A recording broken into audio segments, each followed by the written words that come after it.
Hello, everyone. I couldn't pick between an intro, so I just didn't hit the button. Welcome to the Next Issue podcast. You know, unfortunately, because of the growth of the channel, some of the intros are now being flagged, and I'm like, I forget which ones are which.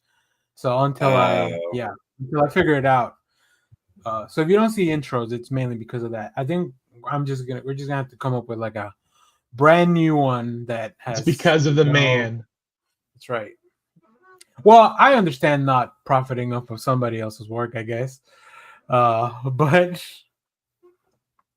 it's a mix. It's not the original content. Yeah. It's taken to a different level with an intro. Yeah. So, but anyway, that's not why we're here. We're here to talk about. So we're gonna be talking about a few things today. So stay tuned. And if you're watching this on the replay, check out the time codes below. But we have a bit of sad news to talk about in a second. Then we'll be talking about the Thunderbolts trailer for a little bit. We'll go on to our rant for all the stuff that we've been watching and reading and doing over the week. And we're going to close out with some comic book stuff. First, our second part of our favorite comic artist. And that might be a multi-part thing. So we may go back and look at some more artists. But we'll actually talk about artists this time. And then, time permitting, which should be fine, we'll be doing a comic review for a new book coming out next week from our friends at Oni Press. So yeah, full packed show, plenty of stuff to do. So let's get started and bite the bullet. So this week, unfortunately, we heard that Dame Maggie Smith passed away. Now, I will be very upfront. I mainly know her from the Harry Potter films and Downton Abbey. That's really my main exposure. But do you guys have any thoughts on? Honestly, that's kind of mostly where I know her from too. Oh, one at a time. I know. Listen, I want to hear everyone. We're all really excited about this. Go ahead, Clay. Oh, now that you're drinking, never mind. I was looking at her filmography. She was in Sister Act, Downton Abbey, and the Harry Potter Hook. Oh, she was really good in Hook. I liked her in Hook. Yeah, she's great. I'm sorry that she's gone, but yeah, people come and go. It's incredible how she redefined her career at the end as this mentor in the Harry Potter series to just an entire generation of kids. So hopefully they go back and look through her filmography and see stuff she's done at different ages. Yeah, I feel like, as someone that watched a ton of like British movies and TV as a teenager and onward, I know I've seen her and stuff. I know she was in like a room with a view and things. So I know I've seen her and stuff, but it felt like in the early 2000s, she just suddenly appeared fully formed and was everywhere in a good way, right? Like every time she was on the screen, she just lit it up. And I'll just, again, it's not exactly obscure, but I just remember watching, it's like the first, second, or one of those of Downton Abbey. And when the main character, the doctor kid, talks about the weekend, and Maggie Smith just with pitch perfect presentation says, "What is a weekend?" Like, and it just made it. She was a legend. So great. Yep, for sure. So yeah, I saw a lot of really nice stuff from the cast of those films and other people that work with her a lot. So that was very nice. You can find that stuff online.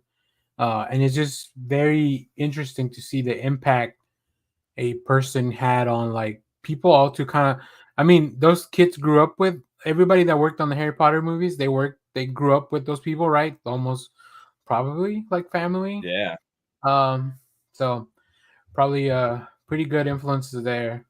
So I was watching the Kevin Smith podcast, Fab and Beyond, and they were talking about like, it's starting to come to an age, especially like people that grew up Gen X and older millennials, where like a lot of the people that we grew up watching, they're getting older, and we're like last week we talked about James Earl Jones, and so like yeah, it's not uncommon, unfortunately, for this to occur, but it does give us a chance to talk about those people, and then maybe make other people, like younger people, aware of like their work and stuff. So their legacy will definitely live on. So yeah, it's gonna be weird when we start having like MCU people pass away and have like, well, there are only 5 Avengers left.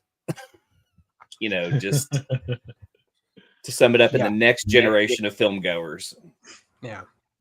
I do kind of like, ooh, when Dolly goes, that's gonna be a tough one. You take that back. Yeah. She's never leaving. She's an eternal. She'll live forever. Hopefully. I think so. And I think not because of anything like, plastic surgery, but because of just goodness. Yeah. Dolly may be the first person to actually just become the Force. Deservedly. Yeah, she just vanished. Yeah. Like, everybody's gonna be like, it makes so much sense now. So, all right. Also this week, and onto, I guess, other completely irrelevant and not as important news, but still fun to talk about. We got a trailer for the Thunderbolts. So I jotted down a few things, and I want to talk to you guys about. Now, we can't show the trailer because the copyright on this one's been extreme. So we're gonna reenact it with action figures. So that's right. Got everything. We're gonna. Excellent. Yes. Where are my good action figures? Come on. Yeah, hold on. I told you to leave it at the door. I could watch a whole 30 minutes of just them having that skit of Yelena trying to visit. There is something so funny about him, like trying to figure out, okay, I need to pick up, I need to clean my teeth, I need to and then just like try to figure out like, how do I fit all this in like 2 seconds? With dish soap though. Like, I know. I don't know that I've ever. Gross. Have you ever had dish soap in your mouth, or like soap in your mouth accidentally? Oh, it don't taste good. It is gross, and it's just, the liquid just runs everywhere, and it doesn't go away. Like there's no way to like easily make that. As a bearded individual, I tell you this: any liquids that get in here, it calls for a full cleaning. Yeah. I love soup, and I love eating. I love eating fried eggs, but man, oh man, you got to be careful. As a bearded, get some individual. yolk in there. Yeah. I hope when we redo the intro that part is in there. Danny just saying, "I love soup and I love eating fried eggs." Like that's like the perfect intro for this show. Sounds good to me. I mean, mark it down there.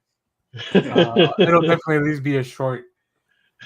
So there's a few things that I jotted down. So the first thing I want to talk about is, so we see, and you probably saw it from our thumbnail. Although there's somebody not in that picture, but we see Yelena Belova, of course. We have Red Guardian, Bucky as the Winter Soldier. We have the U.S. Agent, Ghost, and Taskmaster. That's who's on the elevator. Now, 2 questions, I guess. First of all, are they a team? Do you guys think they are a team? At the start of it, I think they all end up in a room together, and I'm honestly kind of assuming when all those like doors get closed, the scene in the movie is then you get Bob Veep. Oh yeah, walking in, Yeah. Okay. Julia Louis-Dreyfus. Thank you. Valentina de Fontaine. Come on. It feels like Bucky is working for her. Yeah. Valentina in the trailer. That's interesting. And then that he's sent. So it feels like the beats are they come together. They find out they're all there for Bob. And then the trap is sprung, they escape, and then Bucky goes after them and brings them back to Valentina. Is how it plays out in my head, how that trailer works. Yeah. But it doesn't. But that the only thing that confuses me is we leave U.S. Agent John Walker, like he was working with Valentina, as was Yelena at the end. So I'm like, why are they not in on it? That was my concern too. Like, has he further fallen from grace so that as a political move, she had to distance herself from him? Like, I couldn't figure that one out either. So, well, it does show in the trailer a headline showing that he does fall from grace. And so there is some U.S. Agent news stuff that we do see in the trailer. Yeah. I'm more curious about the dynamics of each individual, like, because we know Yelena and Red Guardian are father and daughter, only in her eyes, though. Like, he is a very selfish person, going back and watching the old Black Widow movie, because he's all about himself, but she wants to have these memories of a family. And U.S. Agent wants to be Captain America, but he's lost his Bucky and he's failed. I mean, he's, where is he at mentally, and why does he want to be a part of this? Is this his hope for redemption? Taskmaster has no history, really. Taskmaster just kind of wakes up at the end of Black Widow and has been something else for a long time. So now she has a chance to be something that she wants to be. Does she identify with Yelena? Are they comrades in some way? Ghost is a question mark. That's the real. I was really confused by Ghost being in that. I was like, is that Ghost? Yeah. And what is she gonna? I mean, like, really, she went from being like a victim of her superpowers to now maybe having control of it. Are we going to see Bill Foster? Is he a mentor to her? Are we going to maybe see a Giant Man? God, I hope so. I want more Giant Man. There are other links that I'm hopeful for. Bucky's the big question mark, though, because like the last time we saw him, he was clean cut, hanging out with Falcon. Falcon's become Captain America. Yeah. You think things are going good, and now he looks like the Winter Soldier again. So did somebody reactivate him? One thing I did see on somebody talking about it online. He's wearing a congressional pin in multiple scenes. So from the last time we saw him in Captain America and the Winter Soldier to now, he ran a full-on campaign and got elected to Congress, or I think for senators, like they can be appointed by the governor if there's like a vacancy until it's whatever. I don't need a whole movie about our governmental system, but that's what if they make one of those? What if they make one of those little mini Marvel movies they used to make? And then they would just slap them. Just call it be like a Schoolhouse Rocks Marvel thing where we get to learn how Bucky got elected. Yeah, that'd be awesome. They call it the Manchurian Candidate. So there is a big unknown right here, which I think is going to fill in all these gaps, which is we're going to get the next Cat movie before Thunderbolts, right? So it's probably going to explain what happened to Bucky.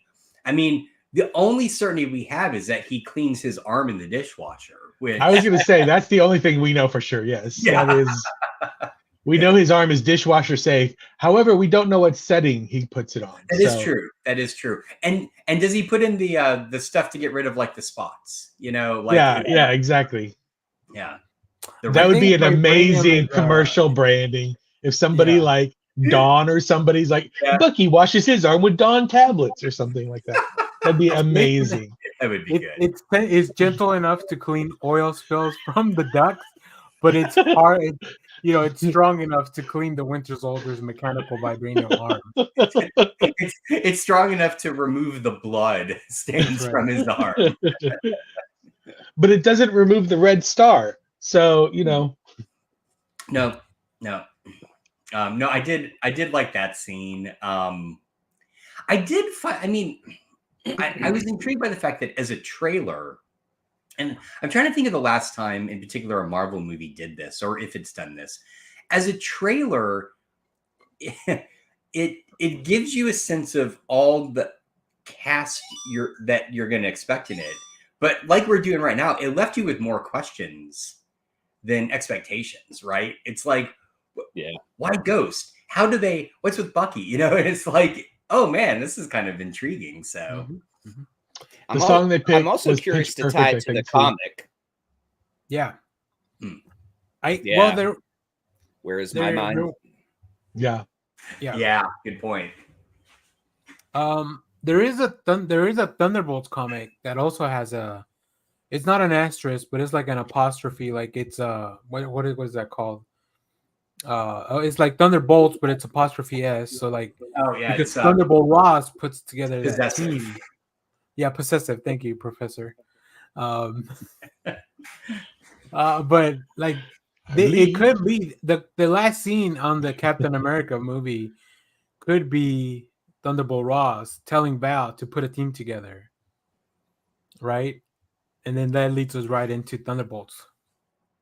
But she could also just be putting it together in his name, and she runs the show. Yeah. Oh, because maybe he doesn't survive, and so it's like a commemorative kind of thing. Interesting. I mean, it all kind of depends on Captain America and the New World Order. So right, yeah, exactly. The ending to that is going to be amazing. So I'm already hyped. So, all right. So, what are your guys' theories about the asterisk and Bob? Like, and I'm not saying they're connected. I'm just saying, like, those are the two big, like, what the fuck kind of aspects to this. They haven't said Bob is Sentry, but I mean, you see a bunch of soldiers take a bunch of shots at him, and the bullet casings are all just bouncing off, and he looks fine afterwards. So you see there's like an emblem thing that somebody picks up that's very Sentry reminiscent. Yeah. So if it's not Sentry, it's Hyperion. Also, using Where's My that would be great. Using Where's My Mind, it's a very Sentry theme, like very, using that really works with the themes, because that was the song they use at the end of Fight Club, which is another movie that deals about a different personality, a darker split personality. Yeah. So, but how many people in this group have mental health issues? Well, all of them. Everybody in the Marvel universe. It's like 2024. Who doesn't? I mean, are we going to get a Doc Samson who's going to be their psychiatrist? That's what I want to know. God, that'd be amazing. That'd be Bob will wreck shit. So, all right, let's before we get into the Sentry, because I think that's the other thing I want to talk about. Who do you guys think doesn't make it out of that group, like onto the next film?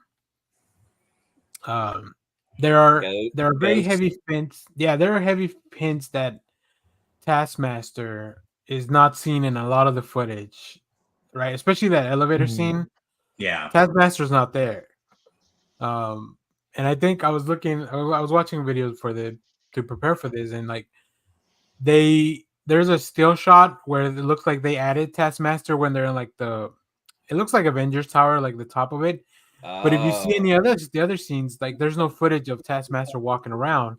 It's just more like this one little still of Taskmaster being there that looks like could have been digitally added. And they've been known to be tricky, right? Marvel? No way. Yeah. With that Hulk breaking out of the armor, going all the way to being like a Funko Pop being made of that, and it never happened. Yeah. So yeah, I think Taskmaster probably doesn't make it. Interesting. We will call you crazy. This is a Thunderbolts. I really think I think 2 will die. It would be lame if they just kill one person, but I feel like at least 2 and maybe more. I feel like I think David Harbour is gonna bite it. Oh yeah, that would be emotional. I know. That's the emotional one. That's the one you don't want to see. Yeah, you're right. You got to kill off. I mean, and this may seem just too like practical or inside baseball, but I don't think you bring back the actor playing Ghost to kill them off, right?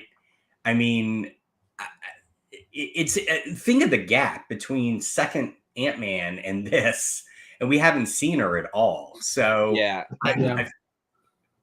there's also the question of like, because we've had this time gap between some of these characters, like, and especially Taskmaster, you look at them and you go, but they've also been through the blip. So how did that change them? Did any of them disappear for 5 years, or were they alone for 5 years trying to figure their shit out? I hate to say it, but I feel like Marvel is just completely, they're past the blip. Like that hasn't been referenced in, I mean, at least since Falcon and Winter Soldier, you know? So yeah.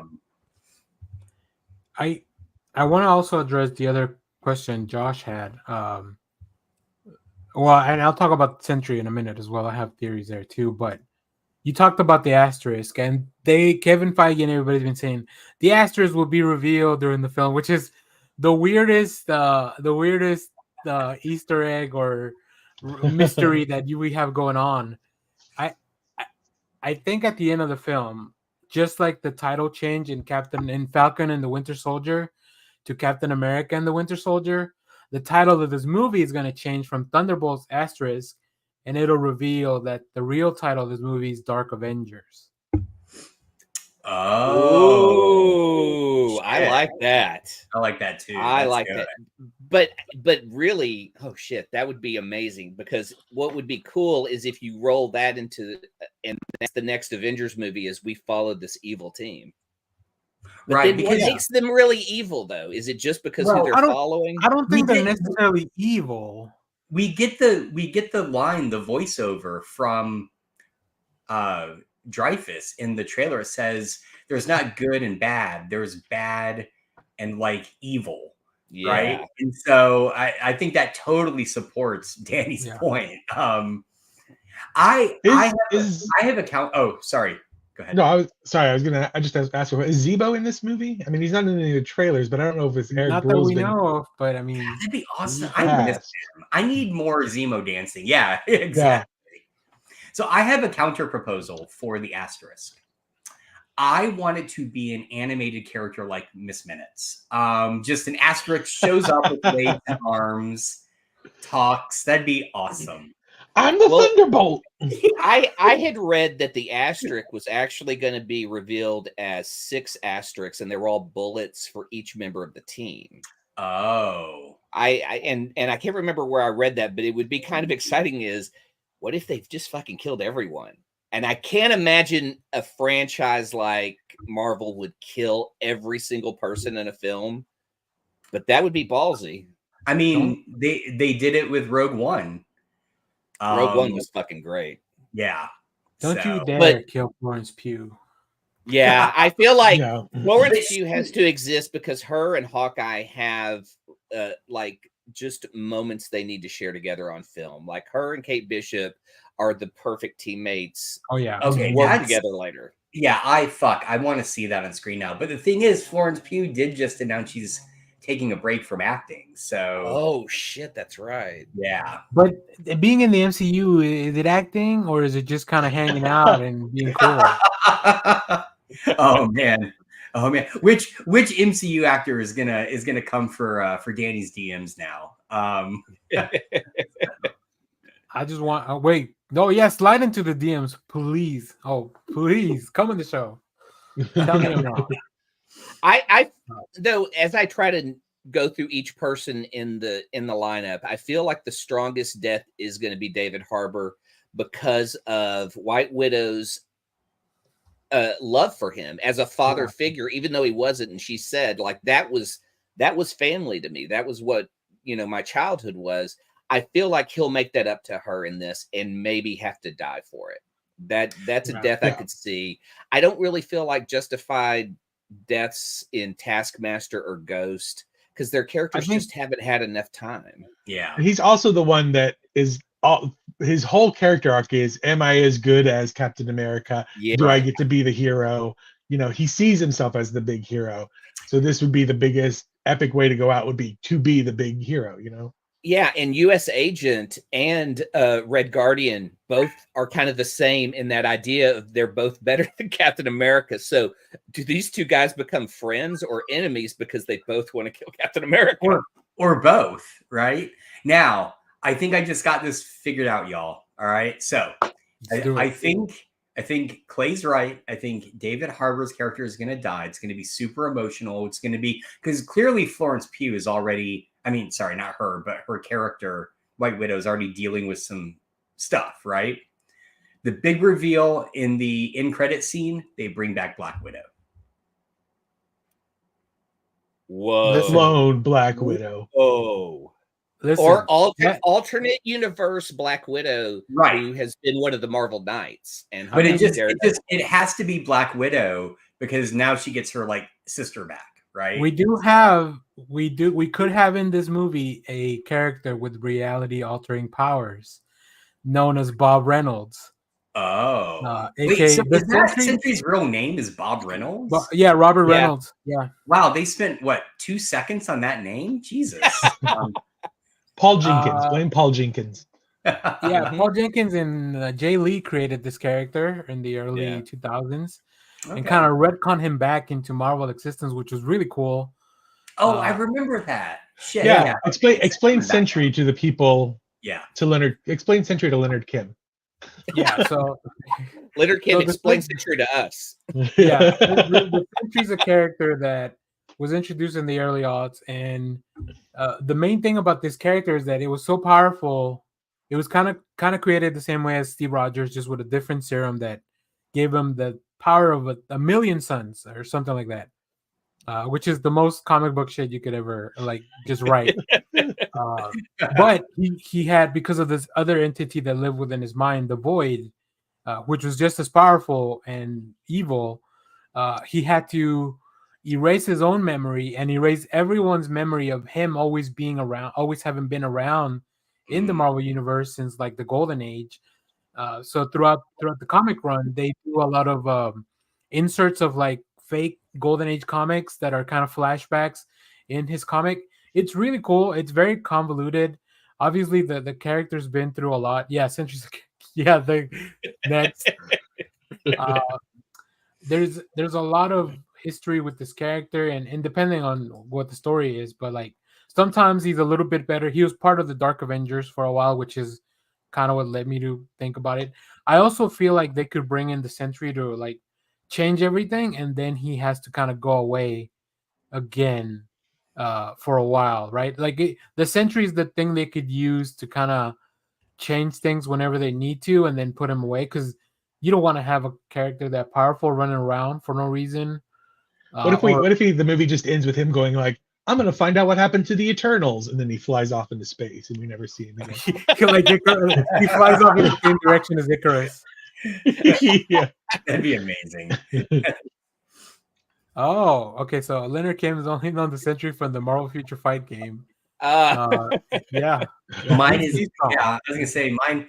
Except for vague memories of the early 2000s when the character came out, it's mainly from Marvel Snap. There's a really fun 4-issue series. It's like Sentry and, so there's like Sentry and X-Men, Sentry and Fantastic Four. And like it just goes through various teams. I actually remember meeting Mark Teixeira a long time ago, and he did a little remark on my Sentry X-Men because he drew that.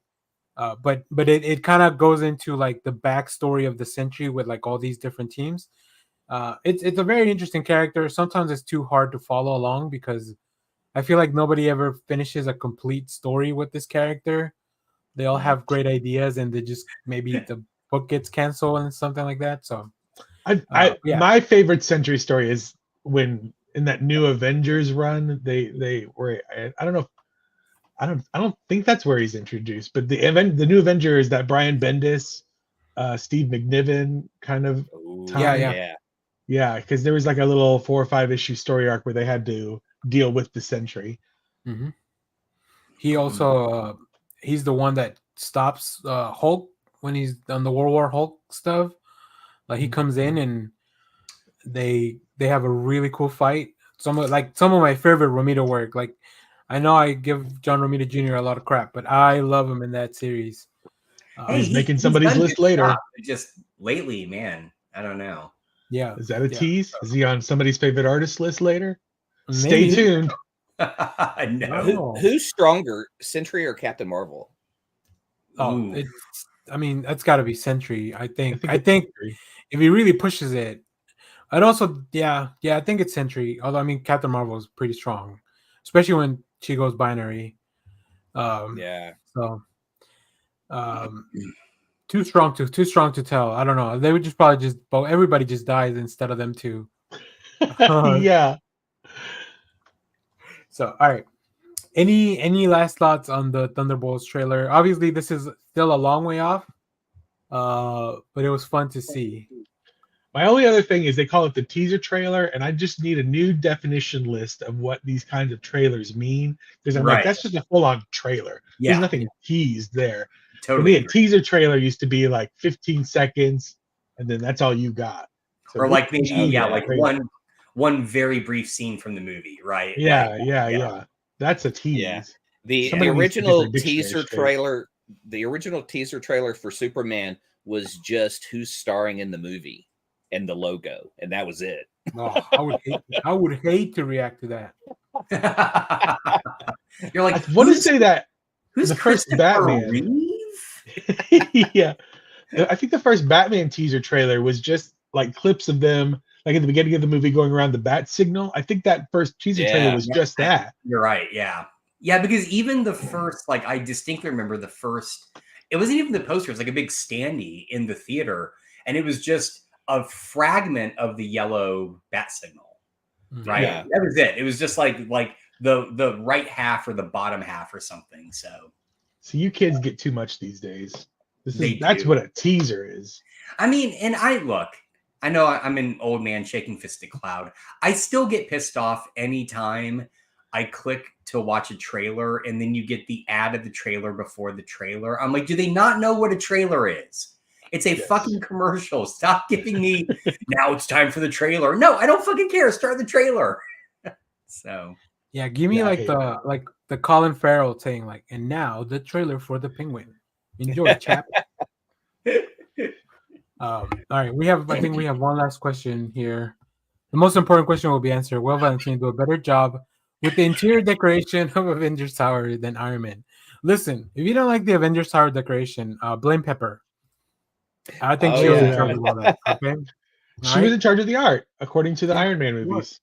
I do have one last question. What is Valentina's end game? What is just to put a team together or to own this team? I think she just wants to be Nick Fury. What if we find out, maybe this leads to the name change at the end. What if we find out that she's an agent for, say, Hydra? Or a Skrull. Or a Skrull. Will we see Nick Fury in any of these movies? And are they gonna hit each other? Space. He's in space, right? No, he's back. They came back after they came down with the cats. Oh, that's right. They came down with the cats. Because I don't think he's. I mean, I haven't seen him in Captain America or the Thunderbolts teaser, and he's got to be floating around somewhere. Wouldn't that be wild if they do kill off a bunch of the Thunderbolts and they just turn out to be Skrulls? Yeah, and they're like, we're redoing it. Sorry about the last Secret Invasion. Let's redo it. Now that would be interesting because we haven't seen her recently. Where's Sharon? Sharon should be making. Yeah, where's Sharon? I think she might come back for the next Shang-Chi movie. That's where I would see the Power Broker. Oh, that makes sense. Teaming up with his sister. I do need like a revamp of like what are the Iron Stuff? Is there still an Armor Wars coming out? What's going on with Shang-Chi 2? Yeah, it went from a TV show to a movie, and now it's in limbo. Armor Wars. It's gonna drop in TikTok. It's just gonna be 10 TikTok. Yeah, TikTok exclusive. You guys remember Quibi? Yeah. You know bringing it back. I would 100% watch Don Cheadle just talking about his favorite Iron Man armor. Give me 15 seconds in quick succession of him. Boom. I'm there. Is just him telling that same story he was telling at the party? Yes. But yes. Love it. All right. We got a lot to cover, so let's get into it. But that was great. We'll definitely, we're going to talk about Thunderbolts way more. We still have about a year. Yeah, we got time. we got time. Let me get things started because I watched more things than I realized this week. So, but the first thing I want to say, and I got a full review for a lot of this stuff in the channel, but I watched Transformers 1, and it is the best Transformers movie I've ever seen. Which and ones I've have you seen seen? a lot of them. Let's go over your list. I need to know your list. Yeah. I watched all Yeah. the Bay movies. That's the 5 Michael Bay movies. Okay, that's a And I low bar. watched all the new stuff, Bumblebee, Trent, the latest one, and of course with you guys, I watched the 1986 cartoon, which is a hot mess. I understand if you're a fan of Yeah, it is definitely a thing. if you're a fan of the cartoon leading up to that, it makes sense that you would like probably really enjoy that film. Just dropping in there, it's a hot mess. No, it is. Yeah. But this You've got the movie, touch. this movie is kind of like the the untold origin of like everything going on in Cybertron and the relationship between Optimus Prime and Megatron. And it's like it's just a movie about two friends that their relationship drifts apart because of circumstances. And it's really good. It's just really well done. Is this it is this the great. Saltburn of Transformers movies? It's the challengers of Okay. Transformers movie. I am really glad to hear this though, because I can't wait till it's on. I wanted to go in. Now, here's my question, Danny. Is it because it's such a prequel? Is it tying back to like the 80s cartoon or anything, or is it just a fresh reboot? Like it is just a new universe? That's a Kyle question. I don't know. All right. But I feel like this could fit like directly into maybe even the old lore to me. Like it feels because it's way like it's his their names are not even Optimus Prime and Megatron when we begin the film. Okay. So is it Joe and Bob? It is. Okay. I knew it.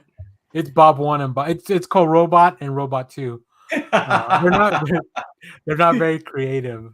They actually just stole the GoBots names. It's Leader 1 and was it Cykill?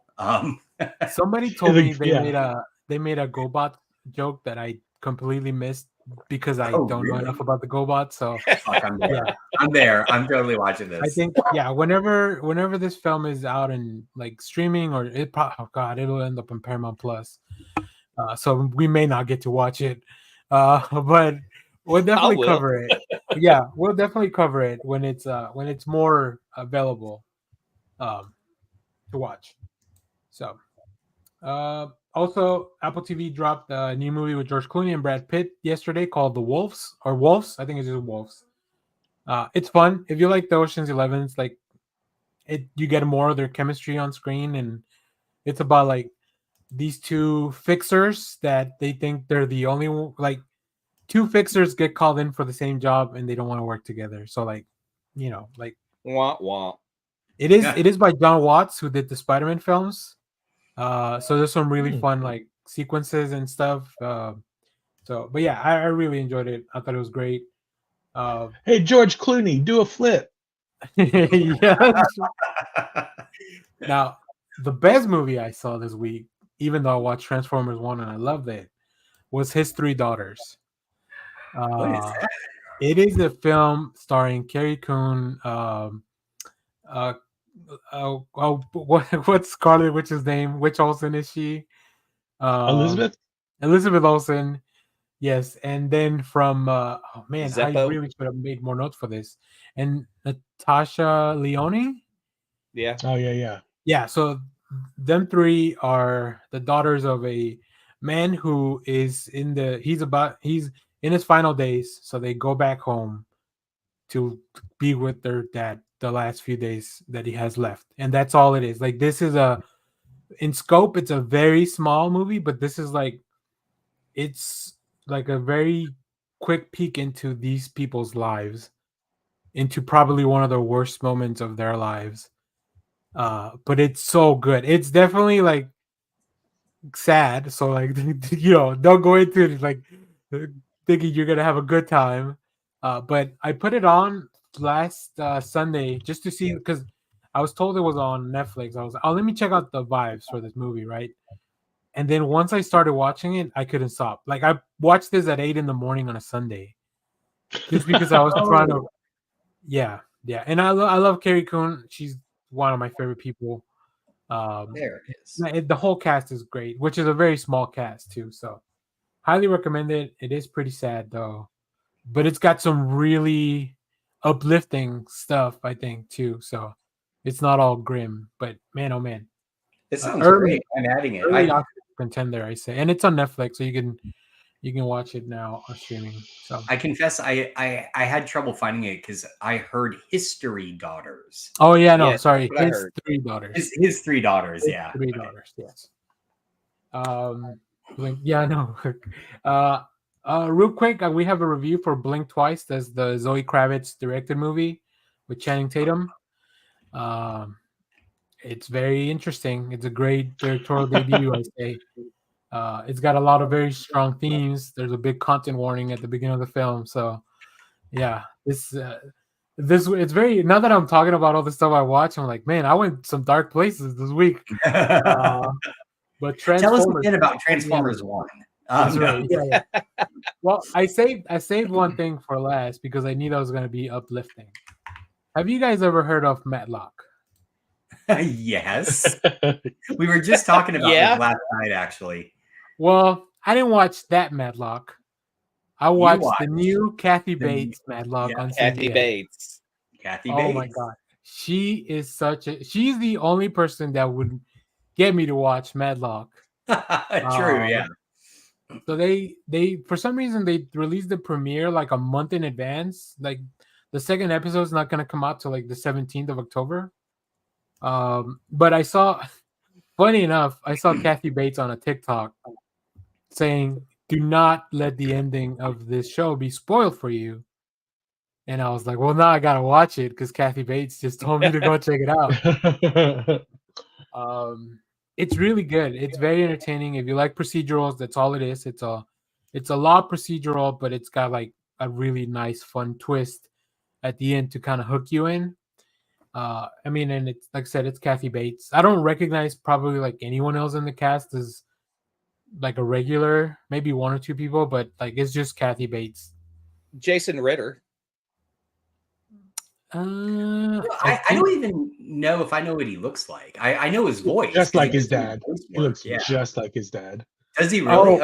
Actually, I guess there are 2 people that I do know. Yeah, Jason Ritter, I think, and then. But even then, I was like, oh man, I don't know. I can't tell you a thing where I've seen that dude. I'm probably some other TV show. But yeah, man, I guess I'm gonna be watching Matlock along with the old folks sitting down at the, on Thursday nights. It's Matlock for welcome you, to the old folks. Yeah. Welcome to the old folks. They're aiming Prepare for a little tea, get a little blanket, sit in my chair. I would love it if they started bringing we haven't. I'm going to jump the gun a little bit because I started watching Only Murders in the Building. Yes. And wait, like the new season or just from the start? Like just in general from the start. Okay. But it made me, because I've also been watching old episodes of Columbo and Murder, She Wrote just randomly, and I'm like, I like that there's still a venue for like old people solving crimes. And so I hope that they keep, and Poker Face kind of fits that venue too, like on Peacock with Natasha Leo. Yeah. Like it's kind of like there's like a genre of television where it's like the autistic whatever that solves crimes, and then there's like the one that's the old cutesy person that solves crimes, and I like the old cutesy version. Can I a little bit more than that? Can I spin off this and just go to what I watched? Yeah, I'm done. That was my last one, so I guess go ahead. Because in the same vein, I watched the pilot for High Potential with Caitlin Olsen. Oh yeah. And it is very good. It's one of those shows where, and I've been seeing a lot of reviews about it, and I kind of agree with it, where if you took Caitlin Olsen out of it, it would just be a kind of like middle of the road police procedural. But man, she is so good in it. So it's based on a French show that weirdly I'd seen the trailer for a number of times in years past. I don't know why. Oh, nice. And the basic plot is Caitlin Olsen is a single mom. She's got 3 kids. To make ends meet, she works night as a cleaner at the police office. And in the first episode, as she's cleaning, she just gets really energetic. She's playing music and stuff. She knocks a box over off of one of the desks. And as she's picking everything up, she basically pieces together part of the murder. And they had this like dry erase board where they were keeping notes. She walks over and scratches off suspect and writes victim. And so, of course, the detective who comes the next day is super pissed off because someone has like messed with the thing. They bring her in. Come to find out, she has 160 IQ, hence the title. She has a high potential IQ. And anyway, it turns into a whole thing where they hire her to be a consultant on the cases. Again, if you take the basic structure of this, it's like Psych. It's like, any of these shows. But one thing they do that I really enjoy that I like a lot is it's become kind of a trope lately. And so they avoid it, which is if you look at like Psych, if you look at Sherlock, there's always this thing where like in the moment we see what they're seeing as they piece all the stuff together. Oh, yeah. And this show does a good job. It doesn't do that. What it does instead is she just makes this kind of like leap of logic because she's able to. And then later what you see is you get this like rapid fire montage of everything that she saw at the moment, but it comes at the back end, which I really like. I like we don't get the here's what they're seeing. Instead, it's just like, how did she do that? And then you like get this like rapid fire like showing of it, which is kind of cool. So anyway, really, really great. I really enjoyed the first episode. I'm kind of excited to see where it goes. It is really nice to see Judy Reyes again from Scrubs. Oh yeah, from Scrubs. Yeah, she's fantastic in this. So anyway, it's good. We're back in fall network TV. So driving. I was also gonna check out A Murder in a Small Town or something like that. That one's on Fox, so maybe I'll talk about that for next week. But go ahead, Josh. What else? Oh yeah, and so I didn't get my comics this week. I'm 2 weeks behind. Sorry. But I've watched a surprising amount, at least for me. So at the start of the week, our internet was down for 2.5 days because apparently in our neighborhood, if someone sneezes, AT&T's infrastructure just goes out. So we had no internet for 2.5 days. So one night we just threw in a Marx Brothers DVD. So I rewatched Monkey Business, which I know it's not their most famous. Everyone says watch Duck Soup, but I love Monkey Business. I love it so much. It's the first Marx Brothers film written for the screen rather than adapted from their stage show. And it's just great, genuinely funny. All the performances were good. Stick with it until you get to the Maurice Chevalier bit, which never fails to crack me up every single time I watch it. Anyway, really good. If you've never seen a Marx Brothers movie, it's a perfect jumping on point. You don't need to know anything. It still has Zeppo, so you can do with that what you want. I'm not a Zeppo hater, honestly, but they clearly never knew what to do with them in the film. The Zeppo stands are going to come for you in the comments. They are. I was hoping we were going to have a fan base uprising of Marx Brothers. That'd be awesome. I wonder what the cutoff age for people who understand what you're talking about is. Because there's a split second when you were like the Marx Brothers, and my brain was like the Duplass brothers. Like it was going through a list of directors that were Marx, and then I was like, and then once you said Duck Soup, I was like, oh, those Marx Brothers. And it's funny if you ask my 18-year-old daughter, who loves the Marx Brothers because we watched them a lot when she was very little. So, well, I'm in the gap of then not being in either camp. Where I guess I'm not either the dad or the kid that watched Marx Brothers films. So you can start there. We could kind of narrow it down from there, Jeff. So maybe between you and me, whatever that age gap is. So anyway, so watch that. Did start also watching the new season that just dropped like yesterday, I think, of Colin from Accounts. Seriously, if you've been sitting on this show, go watch it. Thanks, Leonard Kim. Now I feel even older. But yeah, if you've been sitting on Colin from accounts, oh God, please go watch it. The show is so good. It's again, it's a bit of a slow burn, but I would say once you're like probably 3 episodes in the first season, I would harbor a guess you're gonna have a hard time stopping. It just I it think gets you're gonna say once you're 3 seasons deep, like you'll really get Colin from once account. I mean, again, season 2 just dropped. You only watched the first episode. But what I also like about it is season 2 picks up immediately after season 1. So it's like there's no big time gap. You could almost, I think at this point, if you start with season 1, you could just watch straight through season 2, and it's going to feel like just one long story. So, and then finally, and I can't believe I forgot to talk about this last week, I have finally finished The Venture Brothers. I've watched all the TV show, and then Hazel and I sat down to watch the finale movie, which is Radiant is the Blood of the Baboon Heart. Oh my God, that show is so good, and the movie is great. You know, they are one of the they're one of the rare, I think, Adult Swim teams who are able to make the jump from like short form to long form, and it all works. And the thing my daughter and I keep talking about, because she's a huge fan of this as well, is that show, and even into the movie, has some of the tightest lore I've ever seen. There is not one plot hole I can think of from that entire series. Everything they introduced is explained or comes up again later, or I mean, they leave nothing to chance. It is remarkable. It is really, really remarkable. I would love to see the story Bible from this show, because I feel like it's got to be just so fascinating and tight. Anyway, please do yourself a favor. If you've never watched The Venture Brothers, go watch it. I got my brother into it. And like the first few episodes from season 1, he's like, I don't get this. This isn't good. And then he got to the end of season 1. He's like, holy shit, this show is great. And he just kept watching. So Nice. So good. Nice. All right. Clay, let's go on to you, and then we'll go to Jeff to transition into comics.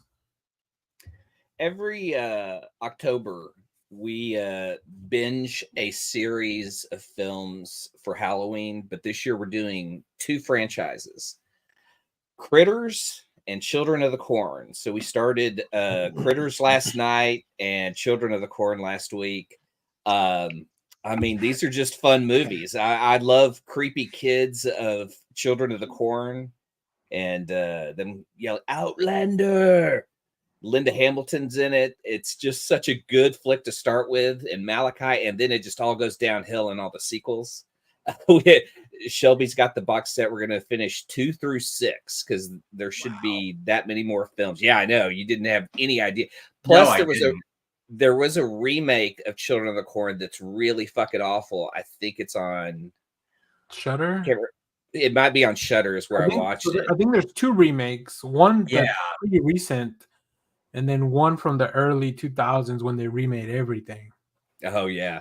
Well, the most recent remake is really horrible. It's just like, instead of like the monster behind the rose and not showing who it is, they create this kind of Groot looking corn monster that's like, it would have been better if you just showed nothing, you know.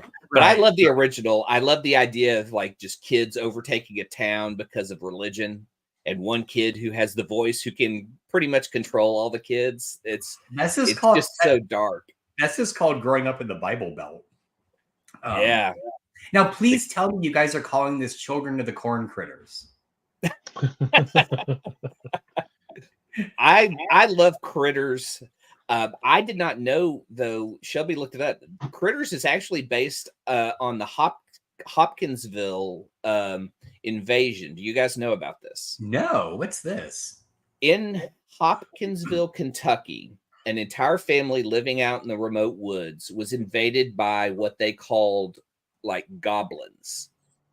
And not only did everyone in their family see it, but they called the police out, and the police saw it. So they were also eyewitnesses to this invasion of aliens that happened in Hopkinsville, Kentucky. Now, this is a while back, but that's what it's loosely based on. The critters are just fun alien creatures to watch them.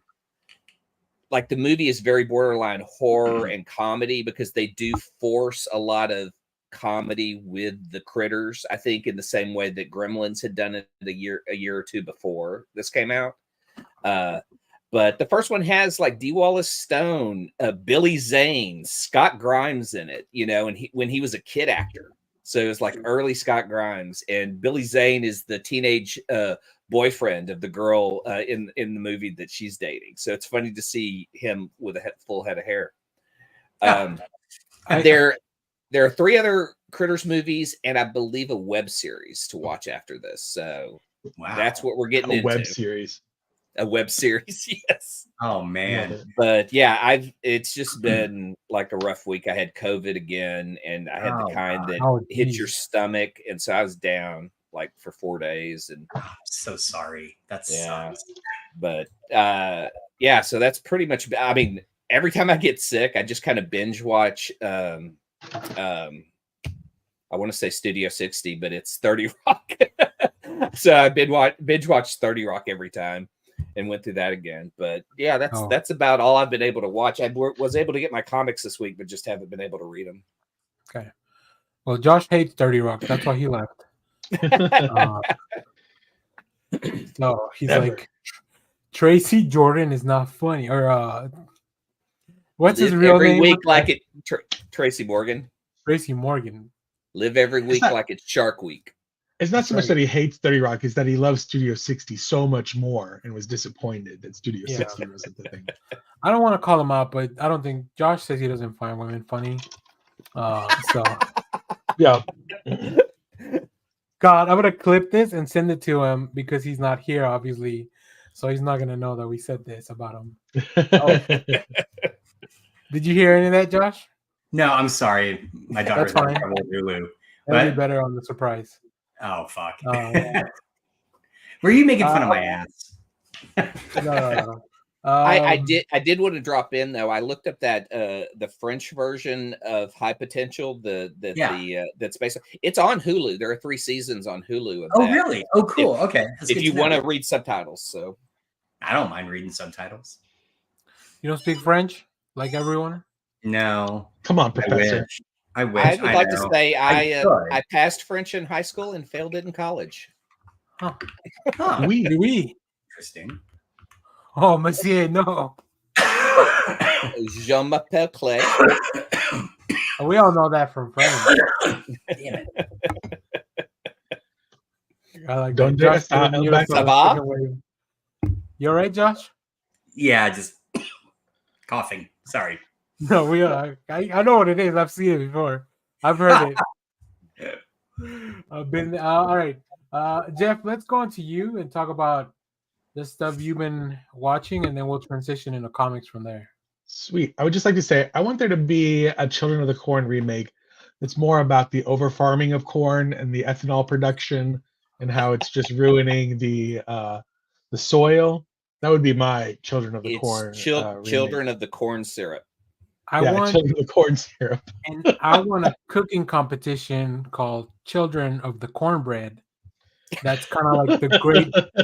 It's like a mix between Great British Bake Off and like MasterChef Kids.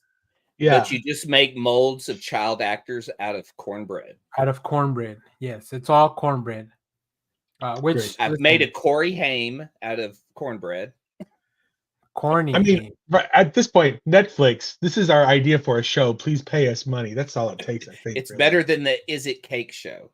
Yeah, Children of the Cornbread. That's it. We've trademarked it. Give us money. That's right.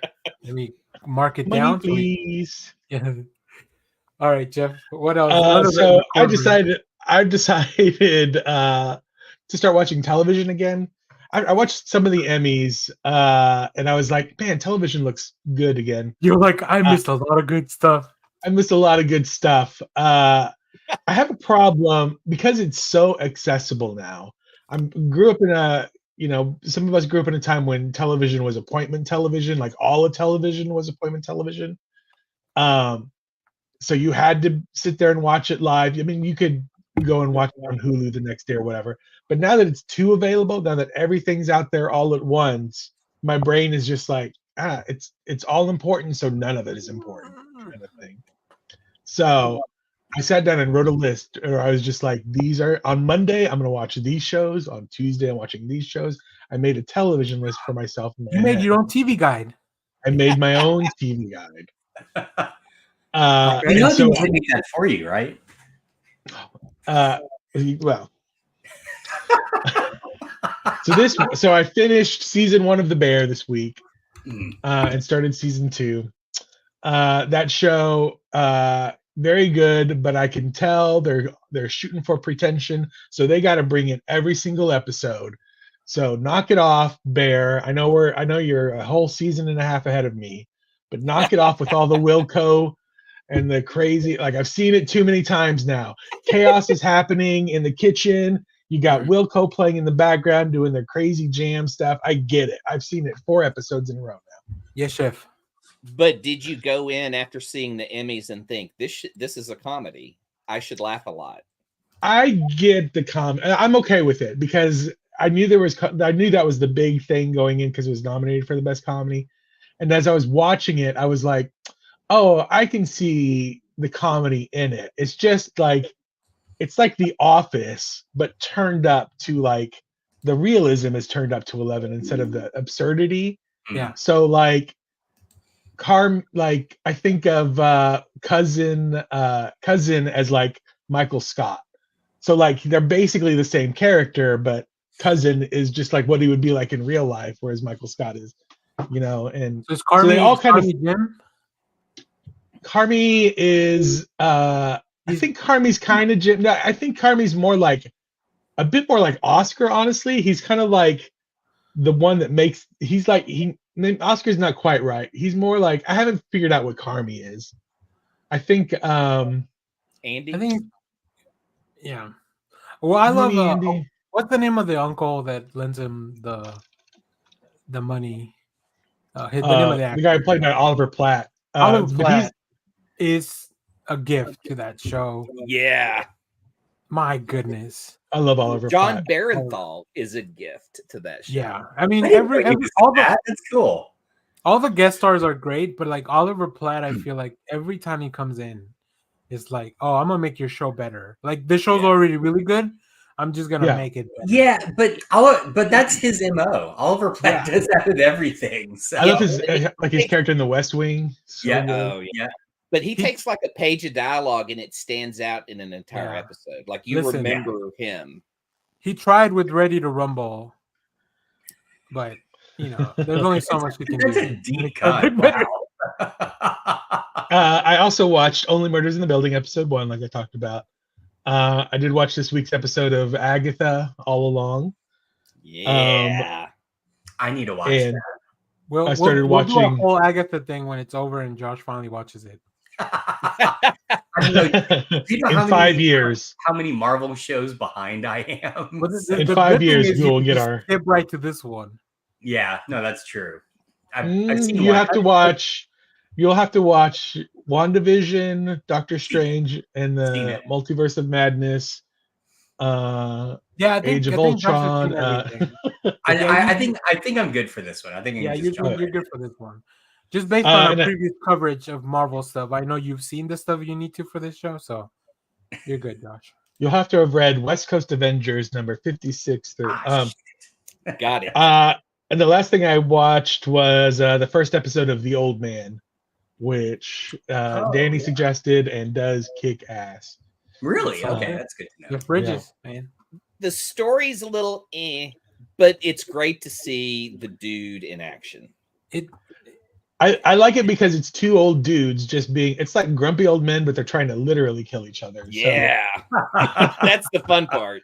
Yeah. Like, the whole daughter thing is just kind of for me. So it's like a very political thriller thing, right? So, but it is good. I really like it. All right, so comic book wise, we read The Ultimate Spider-Man. Hold on, number 9. First off, this had my favorite turn of phrase. I love it when they play with the Spider-Man. Where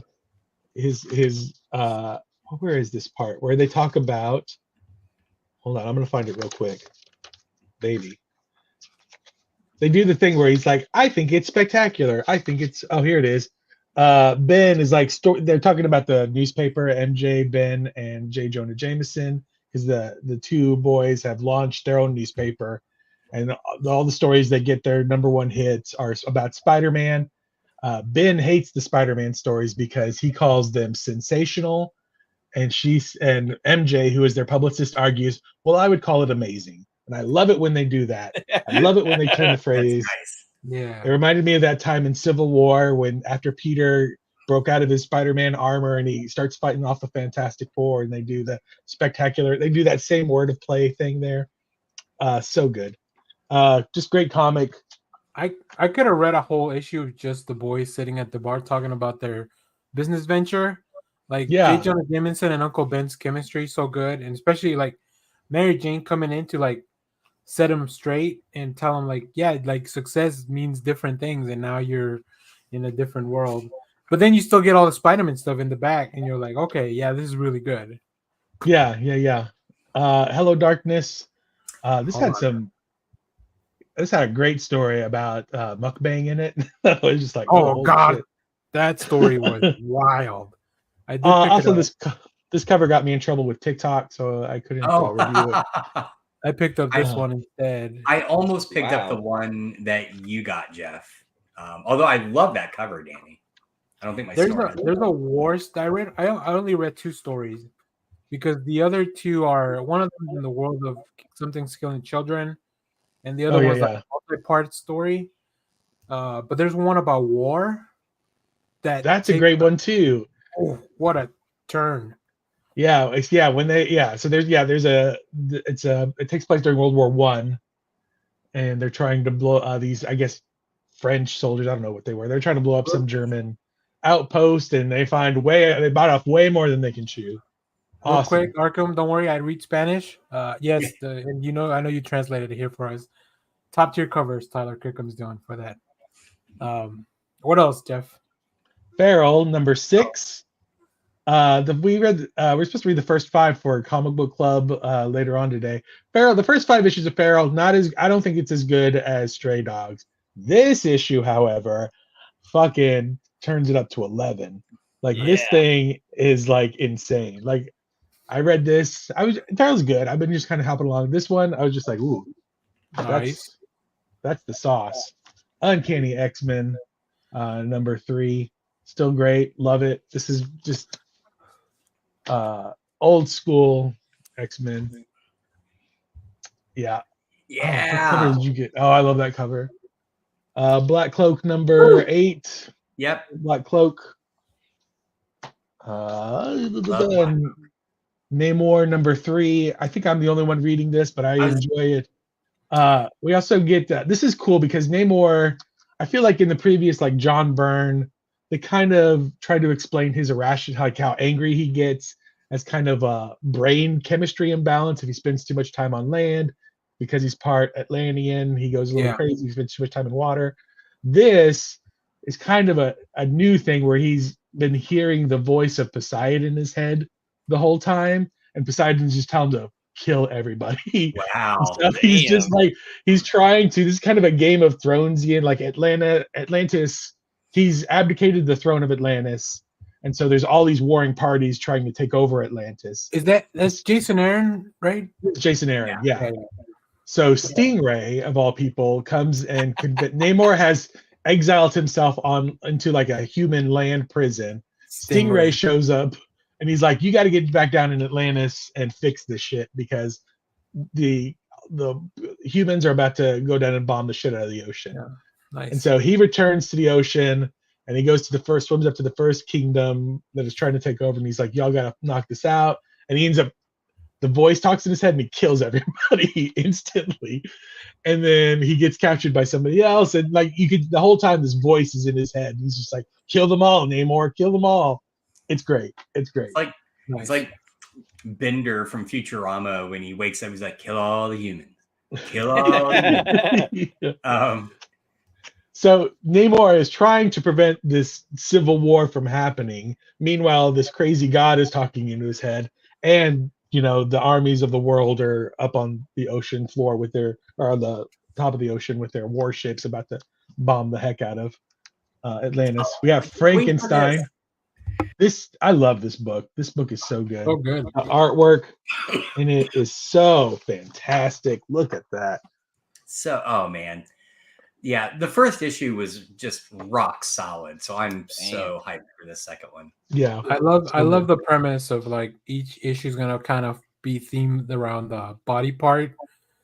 In the meanwhile, we're gonna tell you this other story, right? Oh, it's the hand in the first one, right? Yeah, the hand in the first one. As you can see from the cover, this one's about the brain.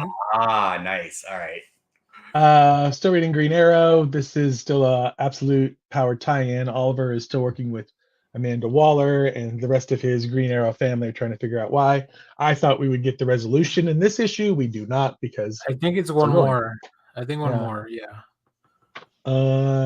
Titans 15 wraps up the Dark Raven storyline.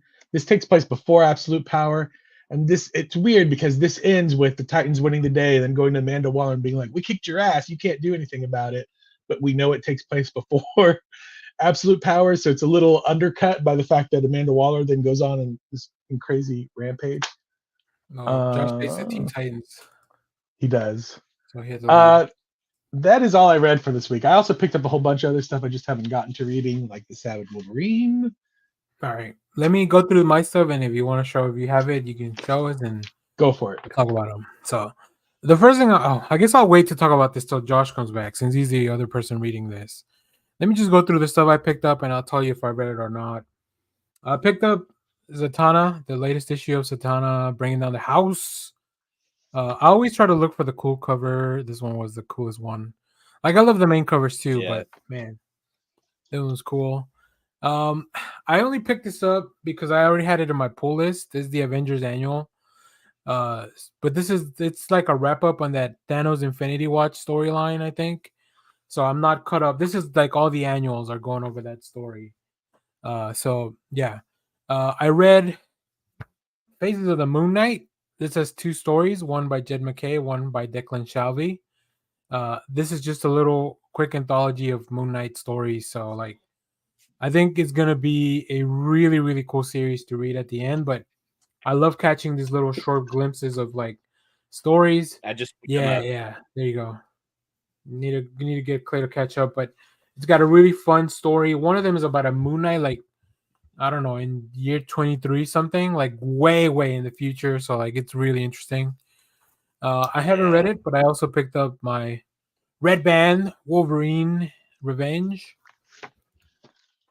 Hell yeah. Which look, if you're gonna do a Hello Darkness cover without a red band, come on, Marvel. I now know this is all marketing. Yeah, I wanted to get the Werewolf by Night, but they only do the red band, so I'm just gonna wait for the trade. Yeah. I did pick up. We talked about this book last week, Violent Flowers. I picked up issue number 1. This is the Luana Vecchio cover, which was the most appealing. I really liked all of them, but so we have a full review for this on our channel as well. Or maybe not. No, we didn't read it. I read it. You guys did. Well, I don't know if you guys read it. We read The Manchurian, which I picked up the Tula Lotte cover. But there is a review for Violent Flowers on the channel that I put out myself. But then if you want to see me with these guys, we read The Manchurian. 2 of my favorite things this week, and I can't believe that we get 2 great covers by Stan Sakai. The first one is Masters of the Universe TMNT Turtles of Grayskull with a Stan Sakai cover, just because he's doing stuff over at Usagi Jimbo's now over at Dark Horse.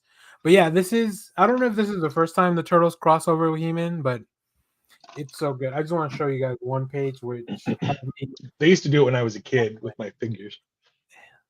Maggie with the wig, happy rolling. It's so good. The art is by what's his name, Freddie Williams II, who also did the Batman Turtle crossovers. Mm-hmm. So yeah, that'll feel familiar, which leads me to believe that maybe we'll get like a Batman He-Man Turtle crossover. The other crossover that is like, oh, we're just gonna throw all the toys in the same box is the Usagi Yojimbo Power Rangers with another great Wow. cover by Stan Sakai. So like the fact that I get to pick up 2 Stan Sakai covers that are like, 4 fantastic properties, just really, really cool. I really had a good time. Reviews for all that on the channel. Old Dog is back. This is the Declan Shalvey. Um, I guess this is kind of like, it's very similar in vibes to The Old Man, like the show. Mm. But it's a little bit different. It's a little bit Yeah. more fantastical. And then as you can see, two La Lotte covers because I love Lotte's work. It's just amazing. I haven't read Helen of Windhorn, but I did pick it up. What I did read was oh, look at Jeff catching up on I Helen. finally got my issue. Yeah. Oh yeah, 4. yeah. Finally got him. I think mine was correct because I usually pick up the foil, the Yeah. one with the foil letters. So like I that's also probably a finally got different one. Lilith. Oh, Lilith, yeah. I read The Long Halloween, The Last Halloween. This is the follow-up series to Dark Victory. Obviously in the story. Oh my god. First The of Edward all, Rizzo artwork in this thing. so this is Really? Rizzo's cover. Yeah. And I Oh, I so he's think He's taking Go ahead, over for Frank. Tim Sale, who passed away. Tim Sale. Yeah. Tim Sale, one of the greats. oh yeah, legend. And he's doing some kind of Tim Sale. He's kind of embodying that kind of He's feel of channeling. Tim Sale. Rizzo it's is still- channeling like the most Wow. Tim. Yeah. It's like But he's still, yeah. it's trying to get that same tone. And I think there's gonna be different artists throughout the run. Oh, I really? I didn't believe know I that. saw that. It wasn't just Rizzo. So which is cool because like all these people were probably influenced by Tim Sale and by the Long Halloween, right? Like all these Yeah. artists. So I think that was really cool. Oh, yeah. Next issue is Klaus Janson. Yeah. I mean, come on. Whoa. Task Force 7. Whoa. Been picking up these little variants with the design. Something I wasn't expecting to pick up, but I was like, I have to. Black, White, and Bloodshot. This is an anthology from Valiant. But like, look at the talent in this book. It's like, who isn't writing this book? So it's gonna be really cool. This series, I guess. That But yeah, might these get are me to little pick up a Bloodshot Valiant anthologies. book. Yeah, I hadn't picked up a Valiant book in a long time, but then I saw this. I was like, anthology book, I'm in. I don't normally pick up Saga, but I mean, I had to get the issue 69 cover. So, let's see. We're almost done here with my pile until Josh gets back. The Missionary #1. This is the new distillery book. Ryan Stegman and Jason Howard. Hell yeah! Oh, look at that. Scotty Young cover. I thought long and hard about which cover to get, but I figured the Ryan Stegman one. I mean, Jason Aaron's got me into more books just from doing covers. I mean, it's Jason Aaron. I mean, Scotty Young. Scotty Young. Yeah. Josh, I did want to show you. A bunch of us picked up the Saga 69. Excellent. Glad you guys. I still haven't read it yet because I haven't picked mine up. I ordered this, the Batman City of Madness, from my shop. Ooh, wow. The collection, because it was really, really cool. Nice. But I had already read it. It was just that. So now that Josh is back, I can talk about the last book. Sorry. I caught up on. So Josh last week recommended we read Conan and the Blackstone. Yeah. So I read the free comic book issue. I read the first issue, which is already out as of was doing this live. And then I had reached out to Titan Comics this week, and they sent us the second issue. So I've already read the issue that's going to come out next week. what a fun story! Like Yay! it's just it is not tied into like a lot of the stuff with Conan. I didn't feel like I needed to go back and read Conan Good, to excellent. catch That's what up I with was things. hoping. It really feels like a comic book event in the war, and but only in a way that Conan can do it, or that you can do with Conan, which I haven't read enough to know how much of that could work. So yeah, really, really cool. Let's see. Before I move on to the next person, but highly recommend it. I'll probably do a video when the whole thing is out because it's only 4 issues. Yeah, Like the main book is only 4 issues. and I do want to say I'm really glad to hear you didn't feel lost or anything. Yeah. If you do go back and read the first, I think 12 issues of the regular Conan book, it does add to the story. You'll see kind of like the stuff that happens, but I really applaud them for not being like, go read these 12 issues and then jump into this event, right? So yeah. We have the question in the chat. When they announced Elseworlds, yeah, we were gonna get Batman the Barbarian and Nightfire. So I don't know about Nightfire. I know that Batman the Barbarian got delayed because that was supposed to be out last week when it was gonna be Batman Day that weekend. So the last weekend of September, or I guess the previous weekend. But it get delayed. I don't know what happened. I think some of these Elseworlds book are just getting delayed because they're like kind of, it's almost like creator owned, right? Because it's all Black Label stuff. So but yeah, stay tuned. We'll definitely be covering it on the YouTube channel. So if you want to come over from Twitch, and then yeah, I think Dan Mora for Absolute Power does a really good job. Like channel, this is obviously, you could probably tell this is the android that took John Jones's powers, the Martian, like, right? So like he's very good at representing like which powers have been stolen. So all right. Does anybody else have comics to talk about? Clay, Josh, no. Okay, great. We're making excellent time then. If you had comics to talk about, we'd be behind. But since you don't, we're making excellent time. We're right on schedule. Let's continue our discussion from last week, and we'll go back around the horn.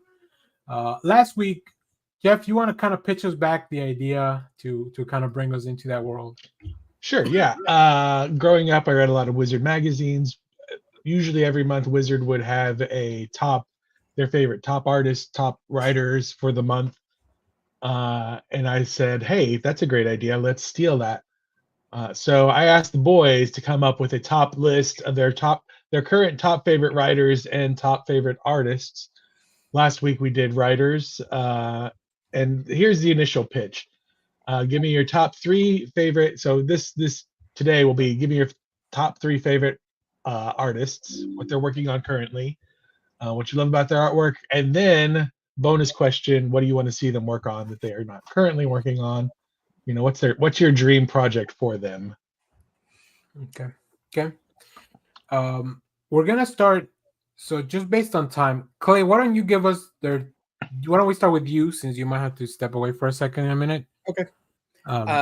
You want me to do all 3 or just 1?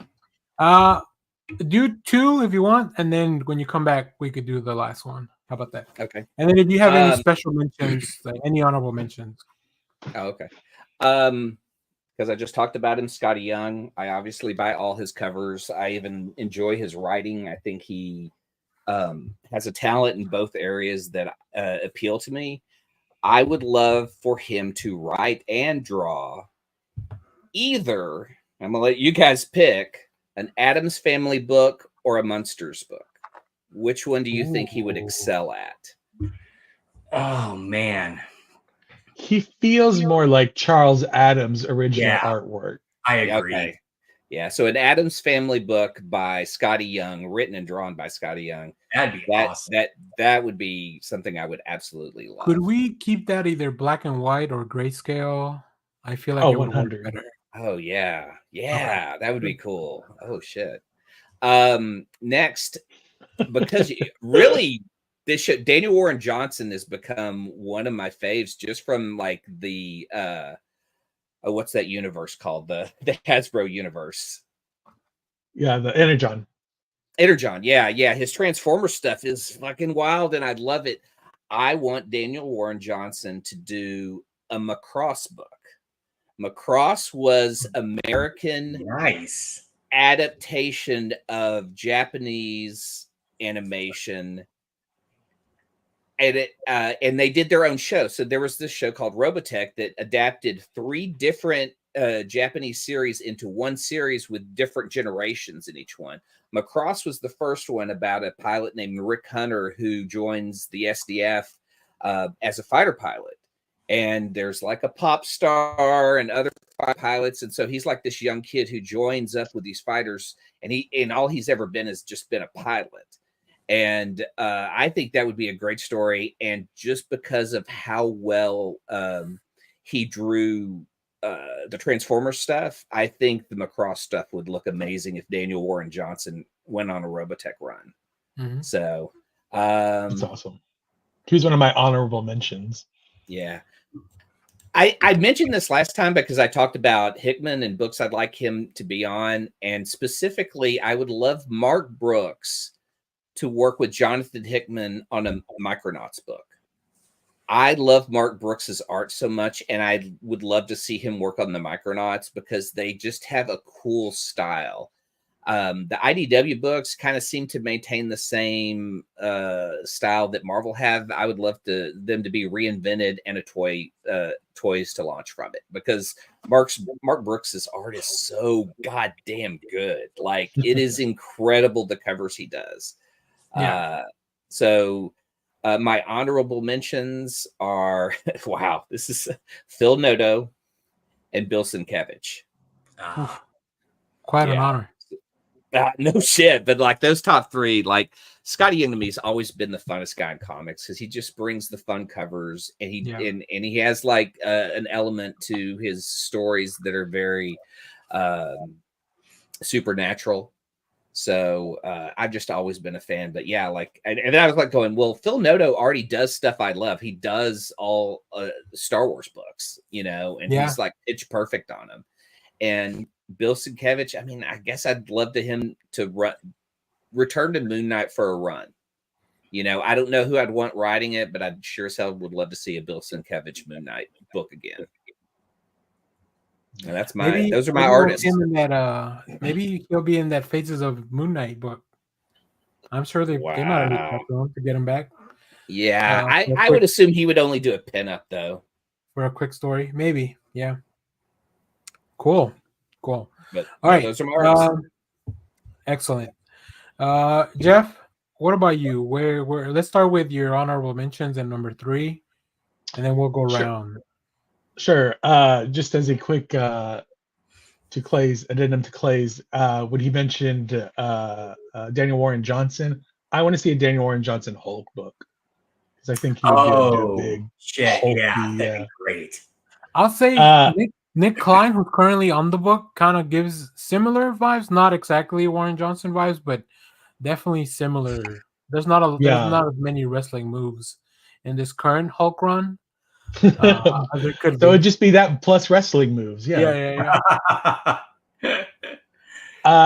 So when I sat down and started making out my list, I just started writing names down of artists that I really like. And a lot of them kind of were in the same vein. So I was like, well, let me mix this up. For my honorable mention, I'm picking Greg Smallwood. I love Greg Smallwood artwork. He also reminds me of Philip Noto, kind of, sort of. Yeah. And I want to see Greg Smallwood after seeing his Human Target. I want to see him take on Fantastic Four. Because I think he would be a great kind of old school, that kind of 60s vibey Fantastic Four run. Yeah. I have an interesting parallel to this when we get to mine. Also, this week he almost made it in with his artwork was Edward Rizzo. I hadn't seen his artwork in a long time, and so this week that art will anyway. But coming in at number 3, it is Javier Rodriguez. He's currently working on Zatanna. Oh, so good. So good. He recently did I think it was with Mark Waid, the history of the Marvel Universe a few years ago, kind of thing. Yeah. I just love everything he does, and I really want to see him. It's kind of like Mike Allred, not quite as culturally poppy as Mike Allred, but it's still very movementy, a little cartoony. I want to see him take on James Bond, because I think he would do a good job of like just this kind of action adventure, stylized, super high classy kind of stuff. It's kind of the stuff that he's doing in the Zatanna book right now. Yeah. Except everybody would just be wearing dresses and tuxes. Nice. So I like Javier Rodriguez comes at number 3. You want me to do number 2? No, let's go to Josh. We could go around Okay. now. Just because Clay had to stay. I didn't know how long he was going to be gone. So, Josh, who do you have at number 3? Or if you have any honorable mentions, you could do that first and then 3. You're muted. You're muted, Josh. Damn it. Sorry. Yeah, I do have some honorable mentions. One of these I'm really bummed about because I love his art on a current book, but I'm struggling to figure out what else I would want him to do. And that is Rob de la Tour as one of the kind of like consistent cycled through artists on Conan. I feel like he's so good. He just brings this like 1970s classic aesthetic to that book. I'm just having a hard time figuring out what else I would want him to do because he's so good in this. Dab. Wait, Dab. Sorry, Josh. Sorry, we gonna make you laugh again. It's okay. So one thing I and this kind of spins off of what I brought up last time. I am kind of desperate for a really good Doc Savage revival comic, and I feel like he would be a pick. I have another pick later though, so just FYI. So that's one honorable mention. Another one is Francesco Francavilla. I mean, I basically buy anything that dude puts out because I love his art so much. Most recently, Night of the Ghoul, which we're going to be reading for Compa Club this month. Maybe. I think so. And I would, again, I don't have anything specific for him. I would love to see him do like a Lovecraftian thing. I think he would be great on that. Has he ever done Hellboy or anything in the Hellboy universe? Because I think he'd be really good on any of that as well. Not that I could just recall off the top of my head now. All right. So anyway, those are 2 honorable mentions. So my number 3, though, just because I don't think she gets enough love, but I have been loving Meredith McLaren's work on Black Cloak. And she has this, I think, really interesting kind of anime/animation style. Those are 2 different things I just want to stress. So I would love for her to do a reboot of Astro Boy. I think she'd be really, really good at it. She would bring, I think, kind of that hybrid East-West kind of blend to it. I don't know who I would want writing it unless I've never seen her writing. She may be great at it, but yeah, I would love to see that. So anyway, like a good Astro Boy. Yeah, that's my number 3. Jeff, go ahead with your number 2. All right, so number 2, I have really been enjoying. Let's see, I moved all my comics. Here we go. Billiquist Everly has been doing Helen of Windhorn art. Yeah, she has done Supergirl, Woman of Tomorrow. That's just right. She's so good on that. Beautiful, like so good, like just gorgeous artwork. Yeah. Excuse me. Highly detailed, very flowy. Obviously, I think that she would be great at Aquaman. Oh wow! Because Aquaman has that very kind of, I mean, it feels like this stuff that she's doing in Helen of Windhorn, kind of very flowy, very underwater. All the hair that Billiquist does is kind of flowy, but Aquaman feels like that kind of barbarian-y, kind of adjacent kind of stuff that she does, and I feel like it would be very beautiful underwater kingdoms and stuff like that because it's very spacey, very alien. And I think that she would just do great at just kind of building out that kind of big, kind of castle-y, underwater, epic-y kind of feeling for Atlantis that it should have. That's is where I'm at. perfect. That is so good. I'm back. Yeah. Billiquist Everly Aquaman is who my number 2 was. Oh yeah, excellent. From yeah, great. Oh, that's great. All right, let me catch up here real quick. Then we'll go back to Josh. So I have a couple of. I mean, I could have 10 honorable mentions probably, but I did narrow it down to a couple. The first one is Adrian Gutierrez, who is currently now doing World's Finest. Yeah. But was previously on Blue Beetle. I think I really like a lot of his stuff, so that's one big shout out. Another one, and this may come back if we do. I want to do this again for people that are both writer artists and in some other series. So I'll just give a quick shout out to Joel Jones, who was doing Catwoman and has done Supergirl. And I think what's her creator-owned book? Killers, Lady Killer. Lady Killer. Killers. But my number 3 pick is Liana Kangas. They have such a distinct style when it comes to just the presentation of everything. You may know them from Know Your Station, some Star Trek stuff. Ooh, say that 3 times. That's hard to say. So yeah, I think that's what, whether it's the character designs or just the coloring, because they do everything all at once. So it's really, really cool.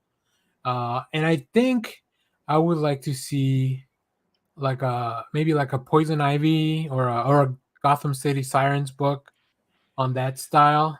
I think that'd be really cool. So yeah, that's my number 3.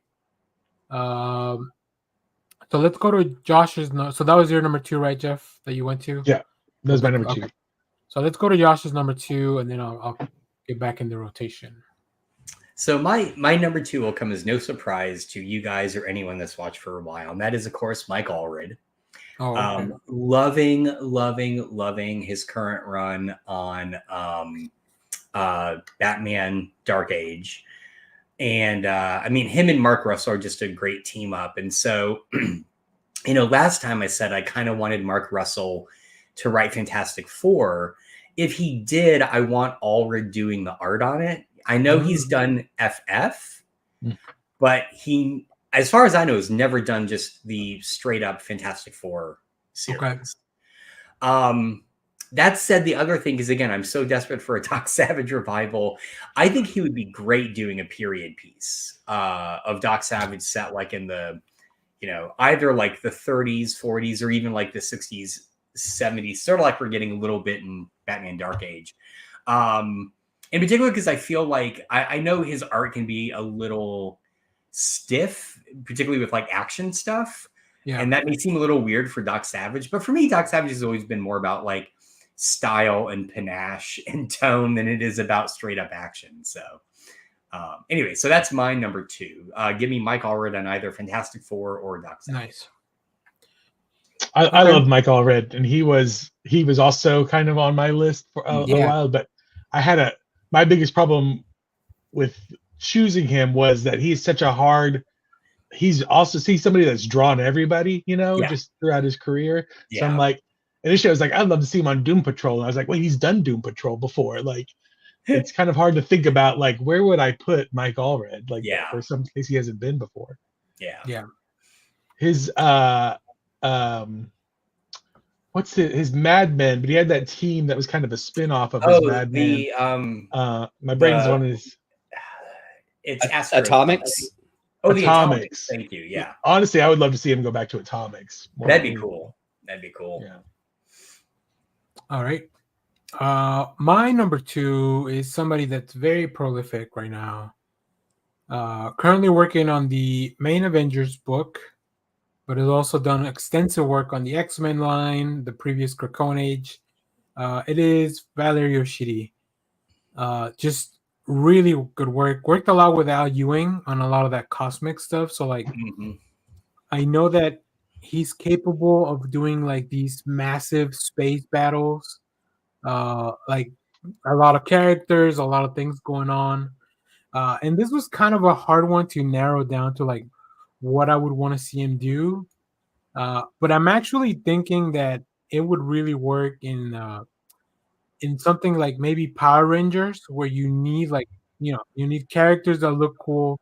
You need monsters that are like uh, that just have a very distinct look every time, especially if you're doing like a different thing every week. And like I said, he's already good at drawing multiple characters. So like when you have a horde of putties, running around and stuff like that, I think that would really work. The other thing I wanted him to be in like some kind of space thing, so maybe like a Green Lanterns book. But I would love it to be more about all the cores because I want to see his take on like the different colors of the core. So I don't know. I just want to see Valerio Shitty draw like 10,000 people. And, so that would be my take on those. But yeah, if you haven't read a lot of his, Avengers stuff or X-Men stuff, I believe it was X-Men Red with Al Ewing. That was one of the last books that he was working on there. So yeah, that's my number 2. So, Clay, did you go through all your stuff? All you guys? You went through everyone, right? We'll do a recap right after this round then. So Jeff, let's go to your number 2. Well, my number 2 is Bill Quist. My number one. My number 1 is Michael Cicchetto. Love Michael Cicchetto artwork. Currently on Ultimate Spider-Man, did a great Daredevil run.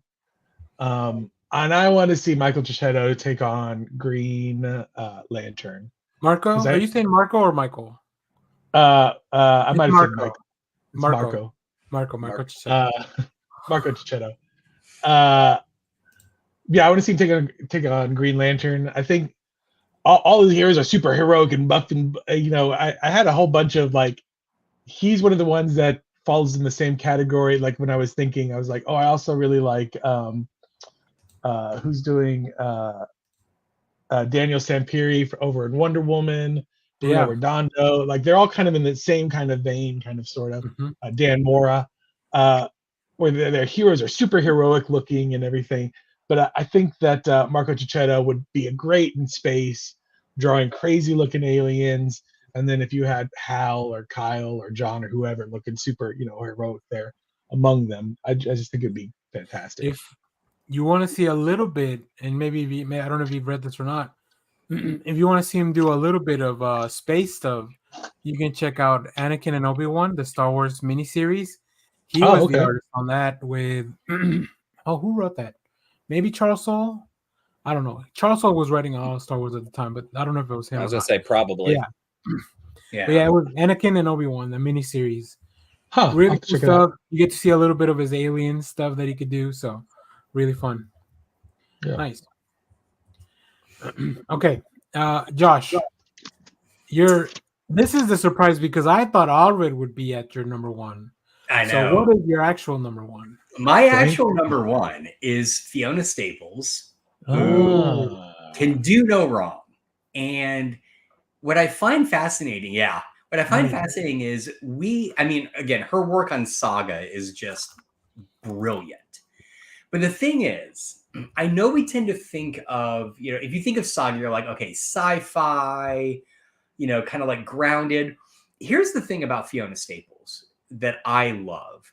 She is great with character design and like emotion, right? She's so good with expressive characters. So here's my dream thing for her. And it's a bit of a problem because a core creator is missing. If they ever brought back or redid a JLA in the Giffen DeMatteis vein, she needs to be the artist. She needs to be the artist because that is all about. That'd be great. It's all about like interaction between people. Give me a Fiona Staples JLA that has that kind of like Giffen DeMatteis sort of approach, and I am there day one. Okay, I did open it to a big spoiler. Oh, but I couldn't show you guys. I'm glad I was only half paying attention. So Well, no, not the page I showed, not the page I showed, but the board is in the middle, so they can scan it in the back. Oh, okay. So like on the other side of that page is like a big spoiler, and I was like, "What the?" Because I'm behind like 2 volumes on this. Yeah, you're like, yeah. So And you're then like, it's also like a very graphic page as well. You'll see when you guys read it, I guess. You'll know. Awesome. Matter of fact, let me know when you guys get to that page. And I okay. can confirm if it was that or not. Okay. So Nice. great stuff. Yeah, Fiona Staples is fantastic. I don't know Yeah. much of her work outside of Saga, actually. I don't know. I if she's know, done same. other stuff, so Yeah. Well, did she I mean, get her start on like one of the Ultimate Spider-Man, like with Brian? there is a big book Bendis? that she worked on before. no, I think that was Sarah Pichelli. Hang on. Oh, you're right. That's Pacelli. Hang on. But there was a Fiona Staples did something before. Let's she see. did Thunder she did Agents. Thunder Agents. Yeah, Thunder Agents probably. But yeah, Um, mostly Saga after that, which makes sense. Why do Sarah Pacelli? Sarah Pacelli. Have I forgotten about Sarah Pacelli? Yeah, Sarah Pichelli, which probably would have made this list very easily as well, had it been had the wind blown in a different direction. Yeah, these lists are a lot harder to come up with once you They start sure really are. thinking about it. right, yeah. Okay. Speaking of hard to combine, and my number one was very difficult to come up with, but I tried to think back, and I'm like, okay, what is my favorite series that's been going on like recently? And I narrowed it down to 2. Like if I had to stop reading everything, and I could only pick 1 or 2 series, it would be either Ultimate Spider-Man or World's Finest. Wow. And one of them has Batman in it. So I was like, all right, it's World's Finest. Who has been the main artist on World's Finest? It is the one and only Dan Mora. Nice. So Dan Mora is my number one. His stuff, just the way he approaches heroics is so much fun. Also very prolific. Like he does millions of covers. He's doing before after at World's Finest, he's been doing the Absolute Power stuff. So to me, the next logical step is whenever they relaunch the Justice League book, it has to be Dan Mora with Mark Waid writing it. Wow. That's the way Isn't that what's happening? I don't. Is it? Oh, I don't know. That's what's happening. Well, I think Mark Waid is right. Your dream has become reality. I'm pretty sure that is exactly what is happening. Wow, I have to go that's double amazing. check. Okay, well maybe that was already in my subconscious when I was putting this together. What is that? What is it? 10,000 monkeys in a typewriter. So eventually, eventually, I'm the monkey in a typewriter. Yeah, I love his stuff. So yeah, I didn't know there was a Justice League book announced. So that's kind of they announced it back along with the All In stuff that there was going to be a new Justice League. Okay. Well, and there was there's pictures and stuff. Yeah. Okay. It's way back. You got to go back in the archives of our episode notes, and there's a bunch of links there for that. Oh, I thought you said leaks. I was like, oh no. Great. Well, then I'm not changing it. I'm not gonna. Why ruin it already? Dan Mora was also kind of another thing that I kicked around, and I would like to see him on an X-Men book. Oh yeah, definitely something with teams for sure. Yeah, so absolutely. Mark Waid brings back the Justice League with Dan Mora. Oh, well, shoot. Okay, well, great. Maybe that was already in my head, and that's why I came up, got there. But because after this All In stuff, they're relaunching the Justice League. As they should. It's been way too long without a Justice League title. I think since Dawn of DC started, right? Because that's where the book went away after all the. Mm-hmm. And then they gave it to Titans. They all died. Yeah. Great. Let's do a quick recap then, just for everybody that's kind of catching up late. So let me start with mine, and I'll just go through the 5 that I mentioned. So at number 5, I have Adrian Gutierrez, who's worked on Blue Beetle. Number 4, Joelle Jones, who worked on Catwoman. Liana Kangas, who's worked on Know Your Station.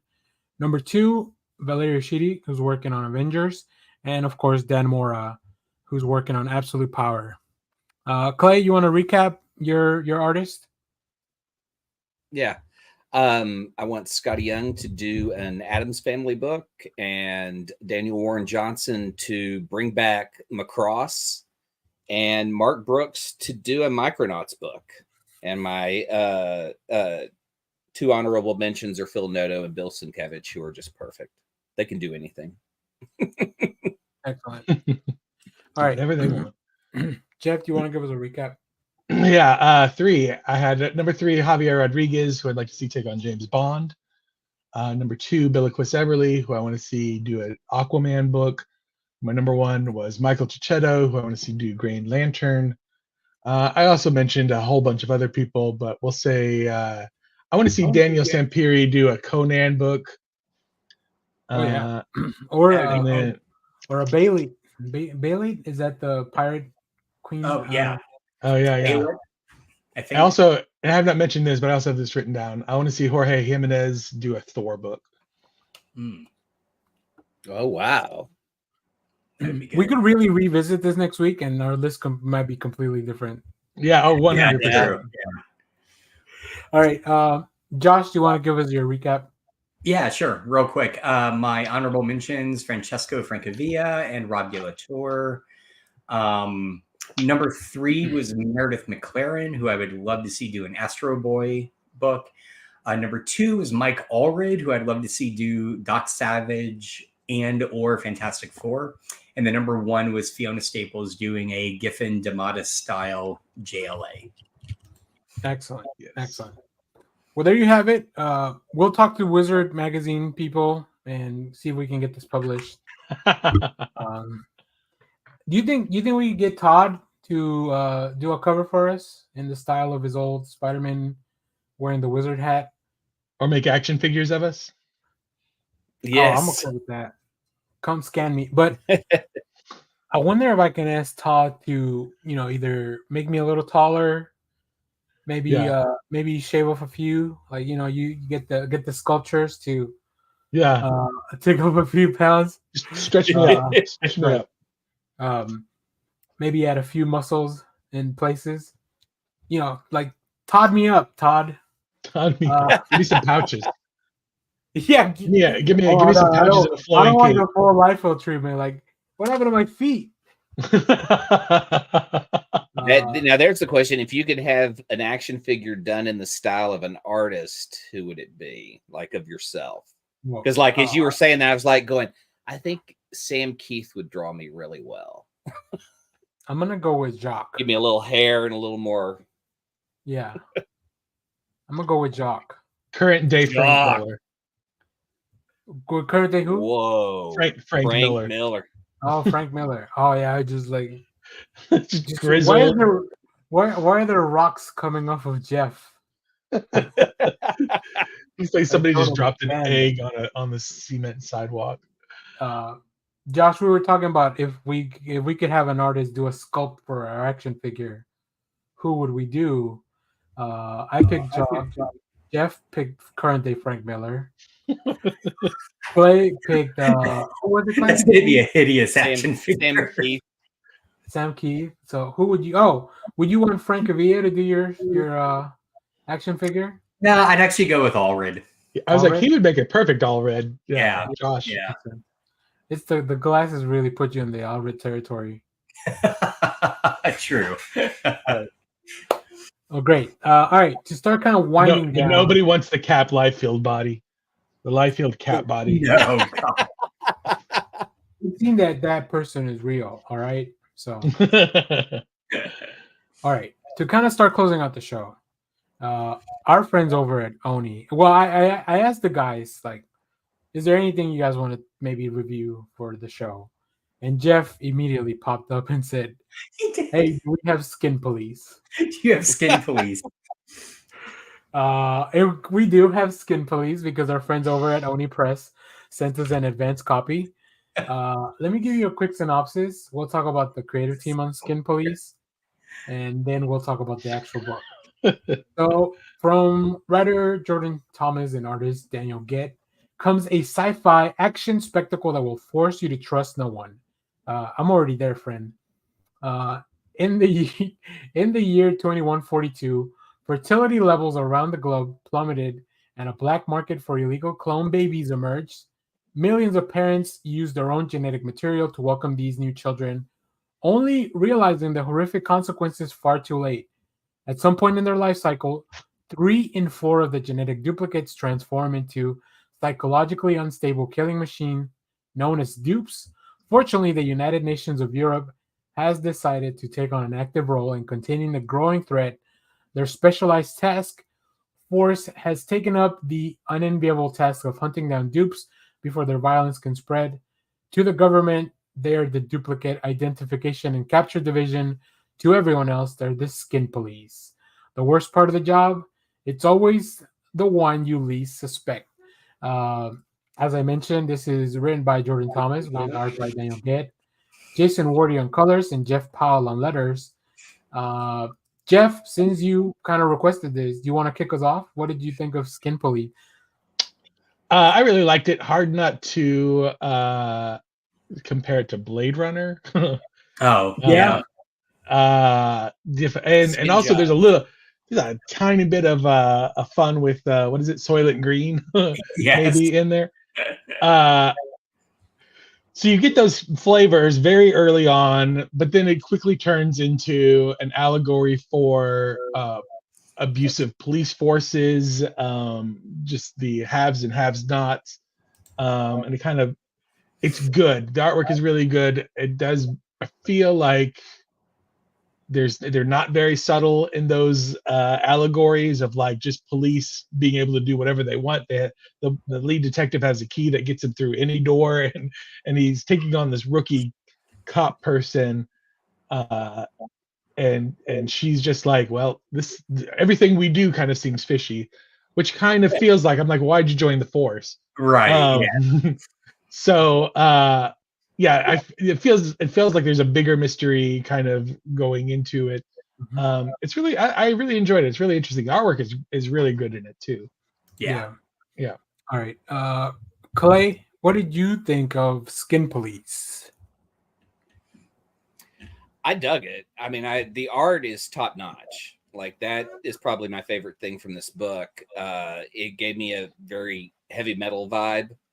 You know, it seems like a book I would pick up in the middle of heavy metal and go, I need to read this whole run. It gives great visuals of not only like the world, but what the crazy people are seeing in their mind. So I'm curious if that's going to develop more in the story, because like that boat at the very beginning where you see all the people on the ship. Oh man, I love that opening. The only thing I had a problem with was there's this intro that kind of explains the story before you read the story, which kind of explains what the intro is. And that's the only problem. It didn't need the intro because the story told the story.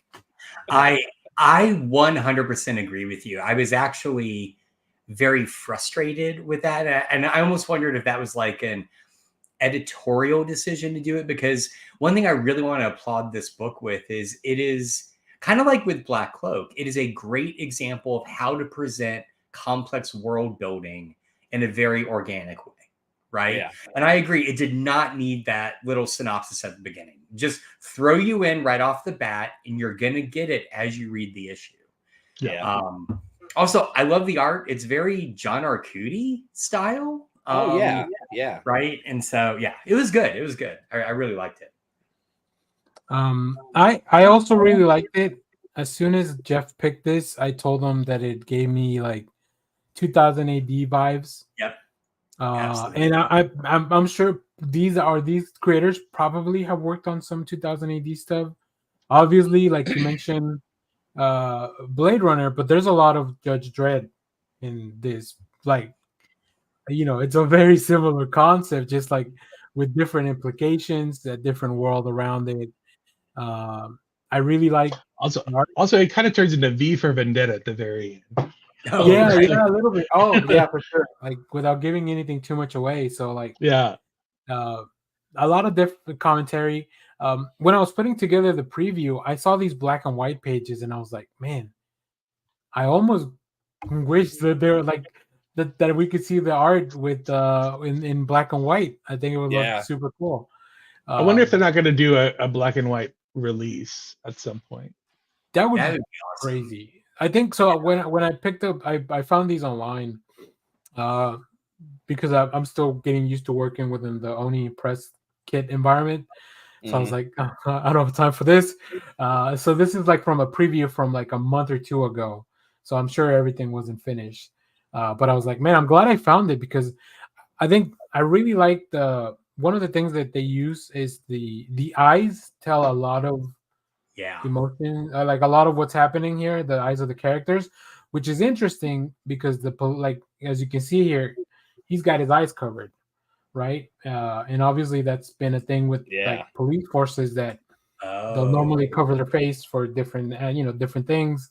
So that's definitely part of the commentary. But even the relationship with the rookie that we meet later, like I was like, oh, that's just, I haven't read enough Judge Dredd, but that's straight out of the Dredd 2012 movie with the police. So like, I was really hooked. I think this is only 4 or 5 issues. So it's not like the biggest commitment, but it's definitely something fun to kind of feels very European of like this. Like this is not that's kind of the type of books that they're doing over there, which is very cool to sometimes kind of step out of it. And I'm glad Oni is bringing stuff like that to the market so people can kind of get on board with that. So, all right, any last thoughts on Skin Police? Okay, well, great. Recommend it as always. Let me show you some of the covers to kind of close it out here. Great. I need that middle cover, whoever that is. One of them is Nick Pitara, which I believe is the first one. I think it was Adam Polina. Oh, okay, cool. Yeah, I think there's also a Shaky Kane cover, right? Or I think so. Oh, I like that one too. Yeah, I did too. I can only do so many. All right. Do you guys have any recommendations to kind of close out the show? Anything? SNL starts up again tonight. Oh yeah, when is what's her name? Chaperonin? Oh, I don't know. She's all over. Chaperone. Yeah, Chaperone's I think in a few weeks. Okay. Tonight's Gene Smart and Gene Smart, winner of like all the Emmys for Hacks, which I still haven't seen.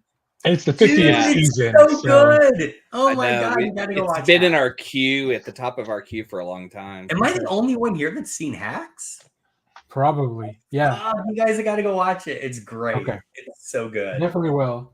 I do have a few recommendations. Max is adding a bunch of stuff that's been really good recently. But one thing I might have mentioned this week, I don't remember. The Boy and the Heron, the Miyazaki film, is now on Max. And if you haven't seen it, like, what are you waiting for?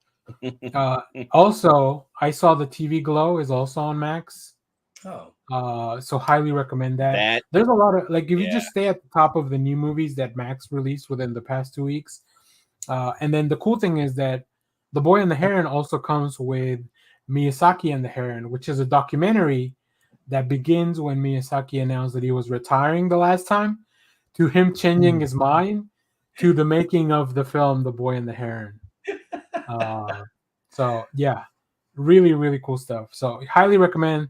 Just get a Max membership, get a Max membership so you can watch The Penguin, but then enjoy all the other cool stuff. Because I think Maxine is dropping in a couple of weeks. The remake of Salem Plot. Or, Hacks. More Hacks. Yeah, I guess Hacks. Let's watch 7. Oh, I don't know. 7. Interesting. I haven't heard of that. Yeah, me either. I have to check it out. All right. Did anybody else have anything?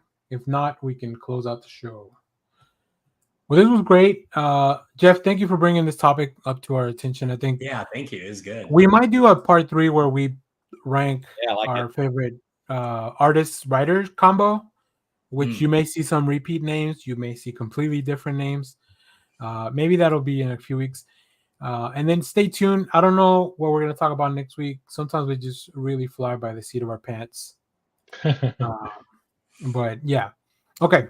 Well, thanks everyone. Thanks people in the chat. Leonard Kim. Also, thank you to Arkham999 ends 3. Thank you guys for commenting and watching live. All the lurkers. I see you. I can tell how many people are watching. I just can't tell who you are. Way to call them out there, Danny. So, all right. Thanks for watching, everyone. Bye-bye. The most important thing in life will always be Hell, Bebo. Simon Center, get the fuck out.